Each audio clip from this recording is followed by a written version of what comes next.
Ustadz, ada seorang ustadz yang kurang senang dengan Islam yang dikembangkan oleh Wali Songo.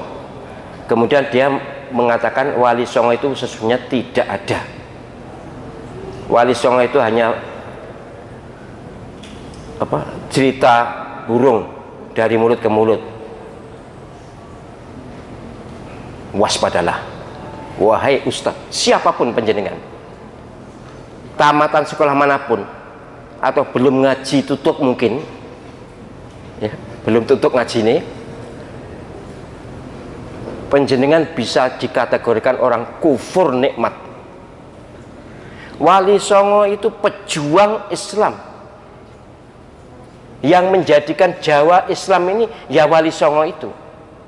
Ya antara lain tentu ada yang banyak, Syekh Subakir termasuk, tapi ada Wali Songo itu ada dan mendakwakan Islam. Bahwa kemudian tidak mau ngakoni ajaran-ajaran Wali Songo ya, misalnya soal tahlilan itu loh terutama, ini mungkin gak suka tahlilan ini, lalu Wali Songo dinafikan, kufur nikmat, berat di akhirat. Kamu Islam dari mana? Kamu sopo iki? Kita ini Islam dari mana? Bisa Islam dari orang tua kita seterusnya. Ya kalau langsung dari Nabi kan bawaten. Ya Nabi ngutus utusan atau pendakwah dari zaman ke zaman itu, salah satunya atau bukan salah satunya, di antaranya adalah Wali Songo yang terkenal di Indonesia itu. Jadi waspadalah panjenengan yang menafikan Wali Songo itu, saya kok yakin akan dituntut di akhirat. Ditanya minimal, kamu menafikan itu atas dasar apa? Padahal secara akademik di S3 waktu saya kuliah dulu dinyatakan bahwa kalau ada berita kamu tidak percaya, maka kamu harus bisa membuktikan kesalahannya. Nek gak bisa membuktikan kesalahannya, jangan menyalahkan, harus percaya. Ini convention namanya, kesepakatan tak tertulis bahwa kalau kita itu tidak percaya pada sesuatu, buktekno ndi sing salah. Nek gak iso buktekne, ojo kakean arep muni bacot gak iso aku. Pemene cocot gak iso aku. Soalnya harus gregetan saya iki lho, kok enek ustadz kok ini ustadz atau mustadz menafikan Wali Songo itu kufur nikmat. Yang jelas kalau panjenengan tidak bisa membuktikan mana salahnya, mana tidak adanya Wali Songo, harus percaya. Bukan rukun iman memang, tetapi itu konvensi kesepakatan akademik antar para pakar seluruh dunia. Kalau tidak bisa membuktikan mana salahnya, harus mengakui kebenarannya. Ini panjang ceritanya sebenarnya, ceritanya panjang sekali, tapi oke, saya singkat soal ini, masalah harus mengakui kebenaran.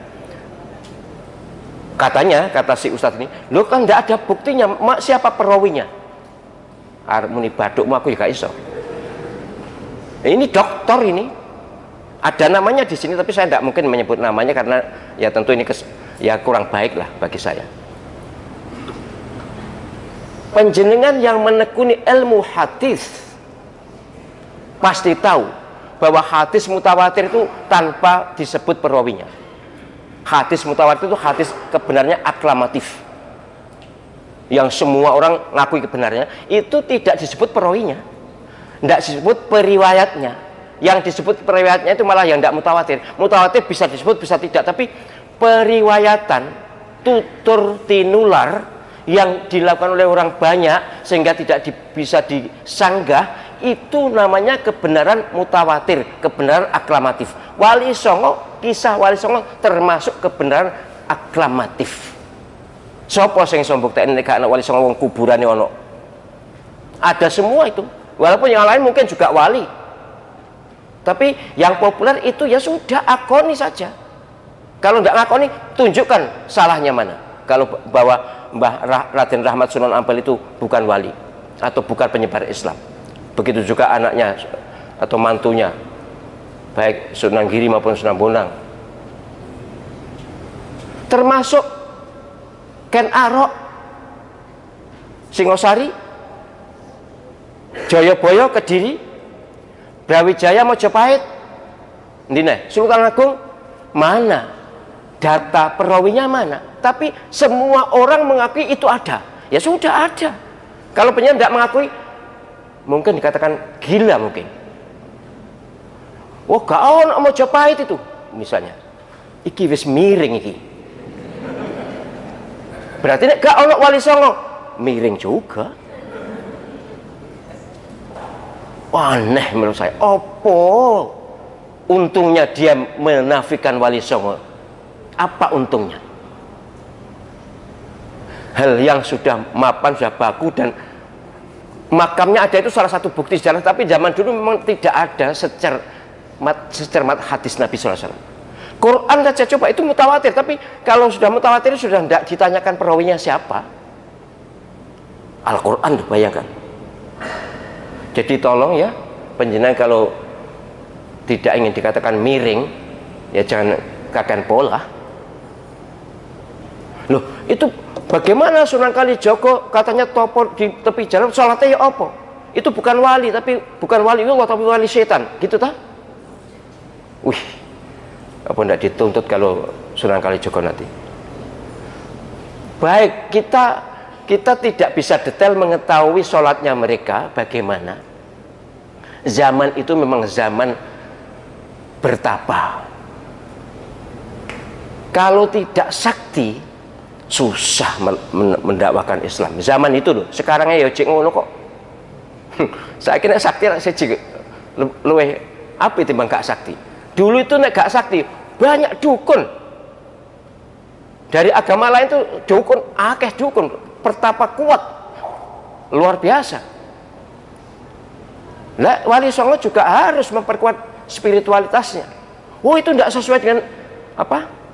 Dengan dakwah Nabi. Siapa bilang tidak sesuai? Yang jelas tidak dilarang orang bertapa, orang tahannuts. Nabi SAW dulu tahannuts bertapa 6 bulan, memang belum ada waktu kewajiban sholat zaman Nabi, tapi zaman Sunan Kalijogo memang sudah. Kita tidak tahu, andai saja Sunan Kalijogo bertapa tanpa sholat, kita juga tidak mengatakan itu wali setan. Siapa tahu dia sholatnya dengan cara khusus. Tapi periwayatan tentang tidak sholatnya Sunan Kalijogo atau bertapanya Sunan Kalijogo kan tidak mutawatir, tidak aklamatif. Tidak semua orang tahu bahwa Sunan Kalijogo topo sekian bulan, tidak semua. Tapi bahwa penyiar Islam di Jawa ini Wali Songo itu mutawatir. Gitu nggih. Jadi moga-moga kita ini kalaupun tidak seneng tahlilan, ya gak usah tahlilan ngono ae wis, gak usah neko-neko. Memang Sunan Kalijogo lah salah satu yang meng-create tahlilan itu. Salah satu menjadi pintu masuk Islam ke kalangan Hindu, kalangan kejawen, kalangan animisme, kalangan dinamisme, kalangan politeisme. Berat loh mendakwakan Islam di Jawa zaman itu. Saiki loh Islamnya wong liya, misalnya yang beragama Hindu misalnya, mohon maaf kepada agama Hindu, mereka sudah kuat. Dulu itu juga sangat kuat mereka, karena memang tidak ada Islam. Pertama kali dirintis harus dengan segala cara, adaptasi, ngerukuni, melok kumpulan, ikut kumpulan.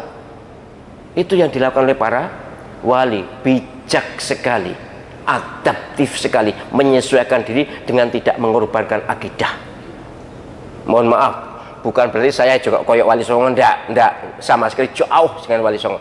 Saya dulu bagaimana menghilangkan kebiasaan selamatan di sawah itu, saya ikut ya, untuk berkat kok lumayan kan. Jadi saya ikut. Jadi di desa saya tuh kalau mau nanam padi, selamatan di sawah. Engkau parine meteng, wonge ya melok meteng pisan, itu juga selamatan, namanya tingkepan. Ya tingkepan pariku. Kemudian nanti kuning, selamatan lagi, panen selamatan lagi. Berkat apa ya? Tumpengnya dengan gaoan kecil-kecil itu dibawa ke sawah, yang gaoannya, ngerti gaoan ya? Jadi ada nasi sedikit, kemudian ada telurnya, ada macam-macam, ditakir kecil, ditaruh di pojok-pojok. Saya ikut, doanya ya memang sudah doa Islam memang, tapi kebiasaan yang seperti itu sesungguhnya hati saya tidak setuju. Tapi saya tidak melawan arus, karena termasuk ayah saya yang ngimami kok. Jadi yang ngimami tahlilan itu ayah saya. Saya yakin ayah saya juga punya keinginan yang sama dengan saya, tapi beliau memang menjadi tokoh di situ ya, menyesuaikan keliling. Ya sudahlah, saya ikuti. Kemudian saya diberi kesempatan oleh ayah saya untuk menyampaikan semacam mauidhah ya, tutur tinular didik-didik. Lama-lama selamatannya masih, tapi tidak di sawah lagi, di rumah. Lama-lama berkurang, selamatannya tinggal kalau panen, namanya syukuran. Apa salah syukuran? Justru benar.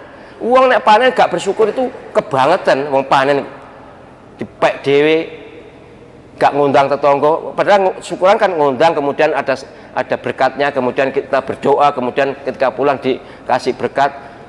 Bagus kan? Nek gak setuju, munio gak setuju. Tapi jangan mengatakan bid'ah. Ini kemasyarakatan, bukan peribadatan. Kalau zikir itu adalah tuntunan agama yang tidak diberitahu caranya, waktunya, tempatnya, bebas. Jadi tidak bisa dicap bid'ah zikir itu. Zikir mari sholat, atau zikir sebelum sholat, atau zikir apa kapan. Zikir itu adalah ibadah, salah satu ibadah yang tidak diberi ketentuan tempatnya, waktunya, caranya, itu adalah zikir. Kalimatnya diberitahu oleh Nabi SAW. Ya seperti yang kita lakukan itu, semua kalimatnya kan dari Nabi SAW. Hanya kadang-kadang kaitannya dengan ini, kaitannya dengan itu. Tapi saya tetap menghargai orang yang tidak setuju. Asal gak neko-neko. Neko-neko itu menafikan wali songo itu neko-neko namanya. Kakean pola. Kufur nikmat. Tanggung jawabnya berat. Wis, nek gak wedi ya wis. Kalau yang bersangkutan tidak takut, ya sudah. Aku juga ngerti-ngerti kok. Mesti mikir, iya, saya kufur nikmat, saya menjadi Islam kan karena ini, karena lantaran semuanya akhirnya tembus ke para wali.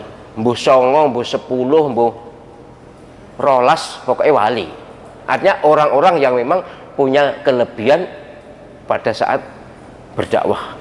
Yang jelas yang saya baca dan saya yakini benar, waktu itu untuk berdakwah harus menyesuaikan diri dengan keadaan dan harus menghadapi keadaan dengan kesaktian. Nek gak sakti, minggir, kalah karo mereka. Sebab mereka juga sakti walaupun lewat setan. Sekarang aja kita tahu itu.